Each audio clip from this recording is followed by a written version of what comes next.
পূর্ব জেরুজালেমের উপর নিজেদের আধিপত্য ধরে রাখতে ব্যাপক আয়োজনে জেরুজালেম ডে উদযাপন করল ইসরায়েলিরা। বৃহস্পতিবার বিশাল মিছিলে অংশ নেয় হাজার হাজার ইহুদি। আরবদের বিরুদ্ধে দিতে থাকে আপত্তিকর উস্কানিমূলক স্লোগান।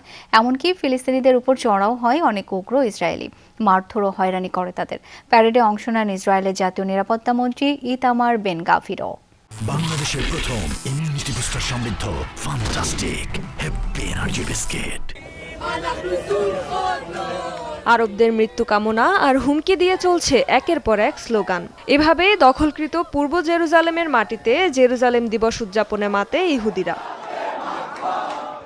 বৃহস্পতিবার বিশেষ এই দিন উপলক্ষে জেরুজালেমের পশ্চিম প্রাচীরে জড়ো হয় হাজার হাজার ইসরায়েলি জাতীয়তাবাদী। কড়া নিরাপত্তার মাঝে বিশাল ইসরায়েলি পতাকা হাতে মুসলিম কোয়ার্টারে মিছিল করে তারা, নেচে গিয়ে করে উদযাপন।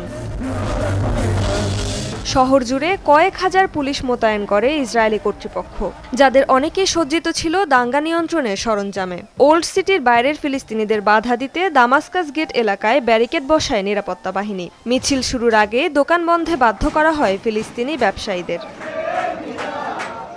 তবুও এক পর্যায়ে সহিংস হয়ে ওঠে কিছু উগ্র ইহুদি যুবক। চড়াও হয় ফিলিস্তিনিদের ওপর, হয়রানি ও মারধরের পাশাপাশি ভাঙচুর করে তাদের বিভিন্ন জিনিসপত্র। মিছিলের আগে আল-আকসা মসজিদ পরিদর্শন করেন ইসরায়েলের জাতীয় নিরাপত্তা মন্ত্রী ইতামার বেন গাভির। সেখানে দাঁড়িয়ে পতাকা হাতে ইসরায়েলপন্থী স্লোগান দিতে দেখা যায় কট্টর এই ডানপন্থীকে। পরে অংশ নেন প্যারেডেও। 1967 সালের আরব ইসরায়েল যুদ্ধের সময় পূর্ব জেরুজালেম দখল নেয় তেল আবিব। পরে শহরটিকে নিজেদের সঙ্গে যুক্ত করার দাবি তোলে।